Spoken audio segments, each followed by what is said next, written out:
This episode of The Working Actor NYC may contain profanity and some adult concepts, so please use your discretion. The Working Actor NYC. That's Benjamin House. That's Patrick Richwood. It is. The first time The Working Actor is in separate locations, so this is a bit of an experiment for us. That's right. I was going to say, since, as you can see, I'm not at your dining room table. I'm in my little studio here in Fort Myers, where I'm doing a show. Fort Myers, Florida. I am here doing a show I've never done with a group of people I've never met in a town I've never been to, and I'm having a blast. This is our norm. This is kind of our norm, unless you're one of those lucky few who work on Broadway constantly. Ray Lee, I'm looking at you. They have their own Cameron time card. Adams. They have the golden time card. They just Just show. But for the rest of us, there are regional theaters all over the United States of America that need actors like you and me to make their stages busy. They need us. Those bitches need us. And you know what else? There's also commercials shot all over the country. There's movies shot all over the place. There's TV shot all over the place. Between all that and regional theaters and national tours, you and I have been at every corner of the country. You find your little places wherever you go. You look for, or I do anyway, I seek out, where's the place that's got the authentic vibe that's going to be fun, nice for me to be around and nourishing for me to be around. Yeah. I just found a place. It's only been open 11 weeks. They serve wines.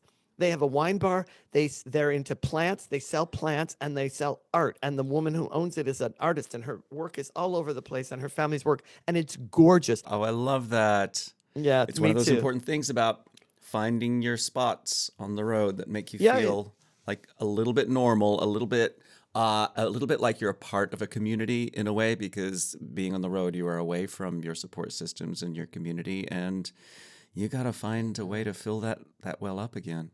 Do you find that when you're away, you have it takes you a while to get back into your routine and your rhythm, and you're like, I dropped my morning ritual for like the first 3 weeks here. I'm only getting into it again now, and it's important to me. My morning ritual really makes my day go. I have to admit, I'm pretty adamant about my morning ritual, and it's before I get to a new place. I have to know where the gym is, where the supermarket is.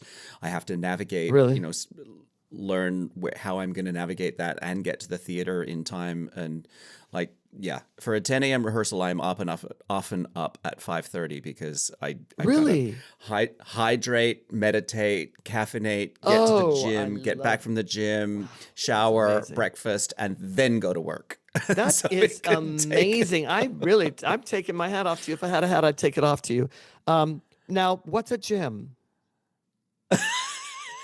He's this guy who comes over to your apartment and works you out. I remember the gym. I'm just kidding. That's a room where you go and you lift heavy things. Right? Or and grunt. Grunt, sweat. Yes. Yeah. Just hang out in the shower, hoping to get lucky. I love my morning yoga. I love that's my routine. I love my my morning pages, which I've pulled from Julia Cameron's The Artist's Way, which is my favorite thing of all about that book. I love, a chance to center myself and meditate. I do my Wim Hof breathing, which is about 15 minutes. I love to do a cold finish on the shower. It's fantastic. An ice cold finish on the shower. I don't know how you do that. I really, really want to get into the cold plunge thing, but I'm not a big fan of a cold plunge. It's on a warm shower, and then at the end, I'm preparing myself, and I'm like, okay, here we go, and I turn off a good deal of the hot, and then more, and then by the end, that's just cold. I could do it for about 2 minutes is the most, but it's fantastic to stand under because because it's all in the breathing. You calm. It feels great. It resets your endocrine system, resets your body completely, likes I've it. heard of all the benefits, and I want to get into it. But Once you're into it and you've been doing it for a while, you crave it. So you're on the road right now. What did you need to bring with you in order to make this little brick-walled, gray curtain studio scenario with ancient vintage lamps? What did you need to bring with you in order to make it your own and feel nested? Oh God, how much time do you have? Well, first of all, I don't know. Do you do road boxes? I have road boxes. Absolutely. I have three, I've got it down to like three medium-sized road boxes. Most of it is kitchen stuff and some cleaning supplies for the bathroom, but most of it is kitchen stuff, spices, a sharp knife. There's got to be a sharp knife. I have different departments. So I have 3 boxes. They're each, I want to say they're 20 by 20 by 20, but I can't remember. They're the large size. All of that stuff gets stored at my house as is, except for one extra box, which is called Christmas Essentials, which is I have right now because I came here right before Christmas. There's, I don't know if you can see it in the background. My little red and green blurry in the background. Oh, wait, that and is red that and green thing, that's the singing Christmas hat. That's a must. And then I've got over there is my Aunt Winnie's light up tabletop Christmas tree from Santa Fe that she decorated with little pine cones and stuff. It's so cute.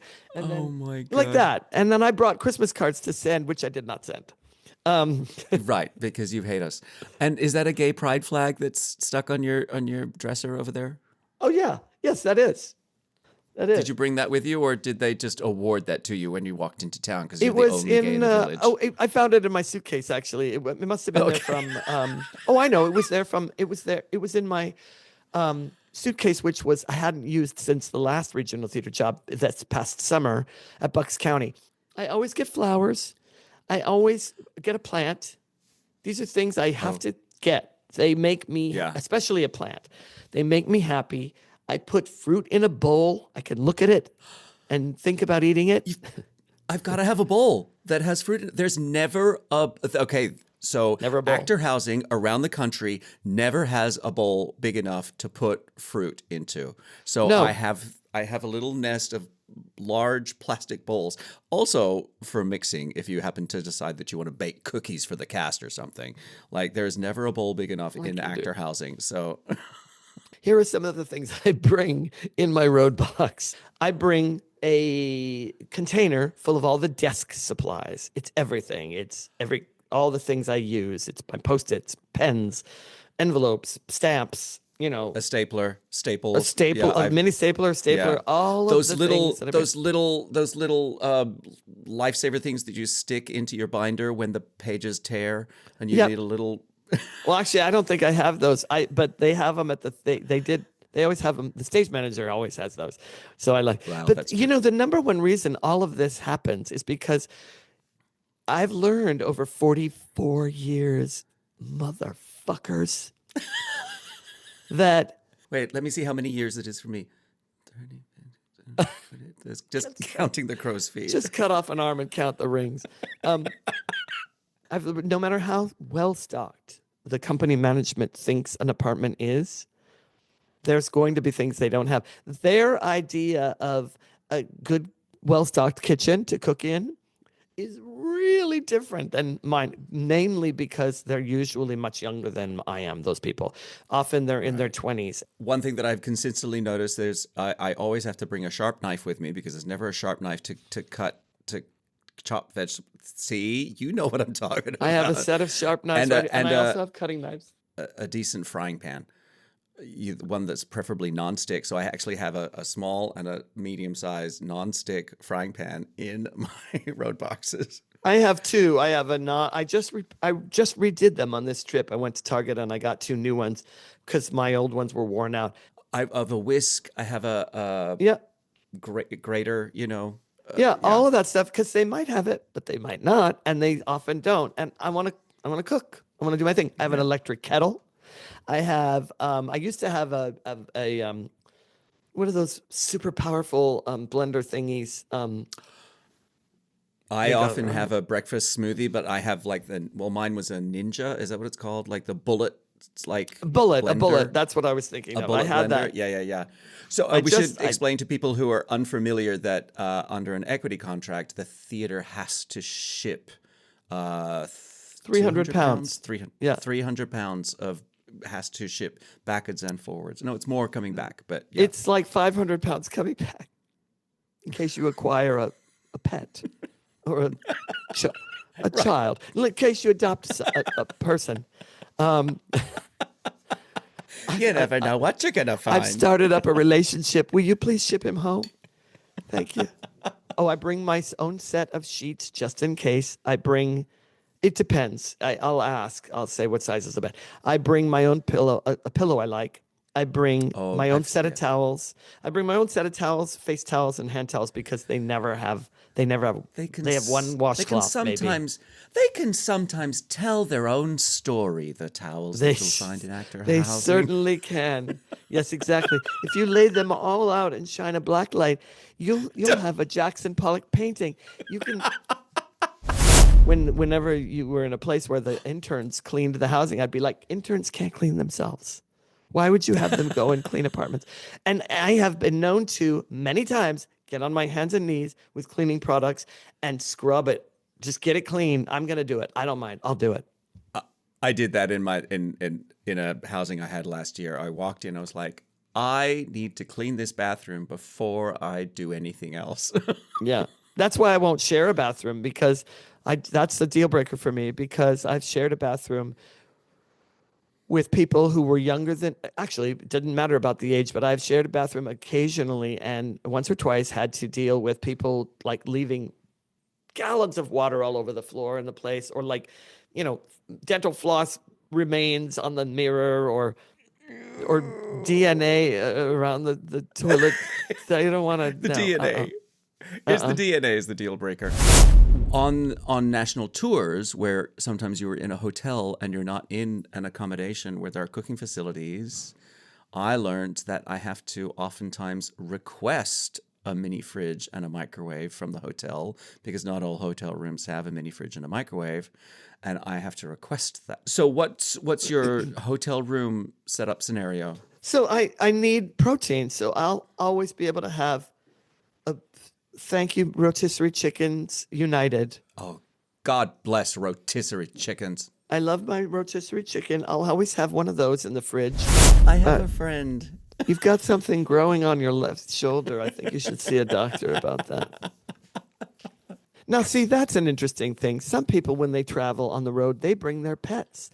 When I toured with Peter Pan, a couple of people brought their dogs, and they drove the tour. They weren't allowed to. They couldn't manage it in those days. And I think, they've tightened those regulations now again so that you can't just call any pet a mental animal. Needs pet.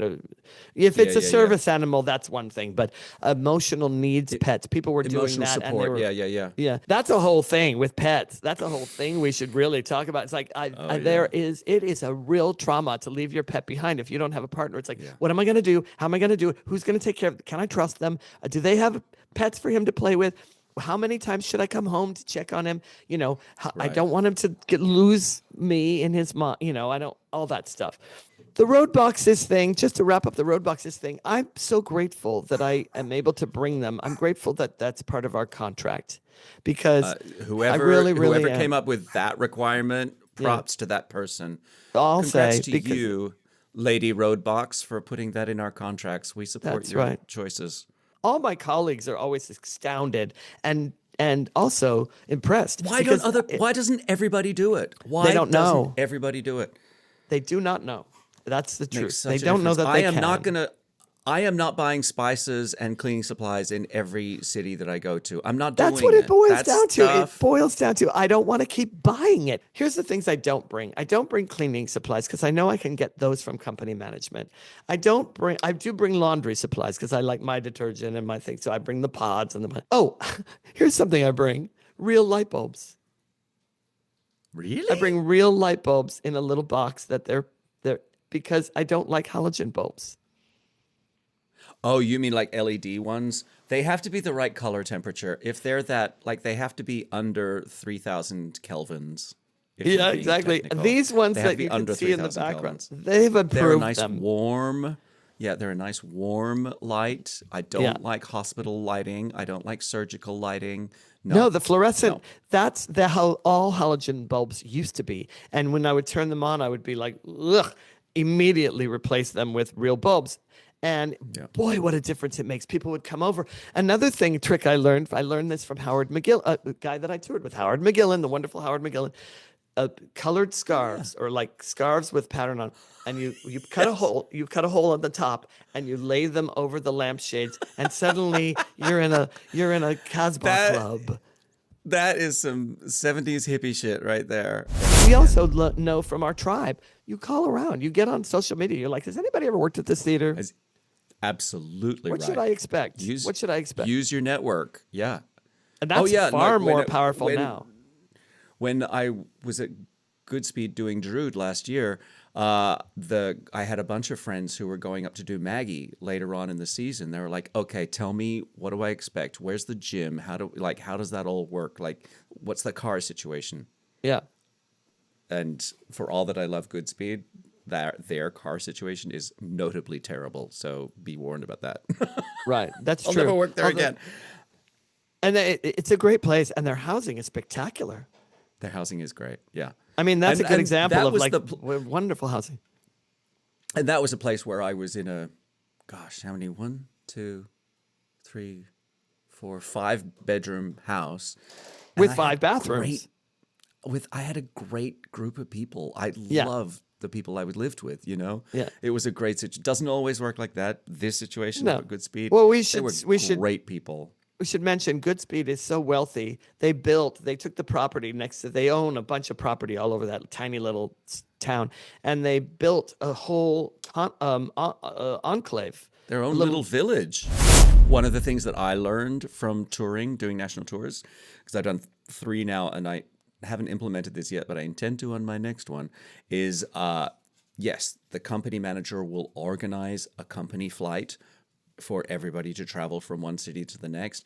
What I discovered was that the smartest folks are taking the buyout from that flight and booking their own flights from city to city. They're using the same airline. They are using their money. So it means that they're the ones getting all the credit and all the points on that airline. And by the end of tour, they're triple platinum diamond medallion members of that airline. That's and smart. They get all of the perks and all And you of the can also upgrades.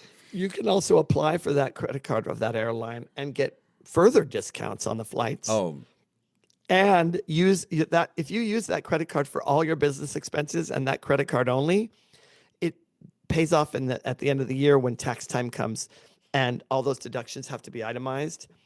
you've got all those expenses in one You print it place. out. Yeah, it's Yeah. fantastic. Another thing that I found incredibly useful on national tour is having a principal who is a leader of a company. Like having somebody to actually be a leader of the company is incredibly important for morale and making sure that everybody feels included, because we're all in the same kind of awesome, kind of stinky boat, which is you're away from your support systems. You are away from your family and friends. You're away from your home. You're away from your bed, from your pillow. Do you know what I mean? Like all of those things that stabilize you are taken away from you. And so to have a person in the company who's prepared to step up and make sure that everybody feels included, to make sure that everybody feels like, oh, we have a leader, we have someone we can look up to. Incredibly important. I've had that a couple times. In my case, I'm not away from my pillow because it's in my road box. But You, truth. it's like Felix's magic bag. Just everything comes out of that thing. Whatever you need. What do you need? I got it. It's in here. The youngins are always just like their mouths are dry. It's like I'm Harry Potter or something. I remember my friend Sal, who was one of my mentors and still is, even though he's no longer with us, because I'm just always utilizing all the things that I learned from him about what it's like to be on the road and working with other people. And he said when he was touring with Angela Lansbury and George Hearn on the national tour of Sweeney Todd, when they got to, I don't remember what city it was. Actually, I think it was San Francisco now that I stop and think about it. And the theater organization said, we want to give you a big gala, and we're going to do it with all our donors. It's going to be a big thing, and it's got, all these charities are involved and everything. She said, wonderful. And she said, well, but the rest of the cast is invited, right? And they said, oh, well, no, it's just going to be you and George. She said, oh, well, no, I won't be able to do it unless you invite the rest of the cast. I wouldn't want to leave them. Yeah. And then they did. That's so important. They all got to be part of this wonderful event. And it was all her. And was the way she was throughout the tour.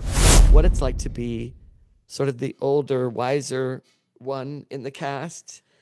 When you hit a certain age and you're looked at, let's say, you're perceived as, pay attention to this guy. You want to learn how to build a joke? You want to learn how to, timing? Oh, sure. You want to learn, whatever, or even you want to know what the etiquette is. Or watch him. Watch this guy and pay attention. Right. Have you noticed that? So I have been on a bit of a journey with this. Yes, I am comfortable with it now, but I remember being on tour, was that 10 years ago now? I was middle-aged, and the rest of the ensemble was not. They were a younger generation, but I walked into that thinking, oh, we're all going on tour together. We're all going to be, going out together and having fun together and doing adventures together. And that was not the case, because my brain hadn't done the math that I was now of a different generation and therefore was not going to be necessarily included on all the trips to the bars and the clubs and the adventures and whatever it was. And so that was a real adjustment for me on that tour that was a bit of a drag, but it was just now I'm fine with it because, now my brain has caught up with my age and now says, I don't want to be doing all that shit. You're such a youthful person in spirit and physically and literally. You're a very youthful person. If I squint. But then I don't know about you, but I've got chicken fat all over my lens. I can't really see you. On the lens.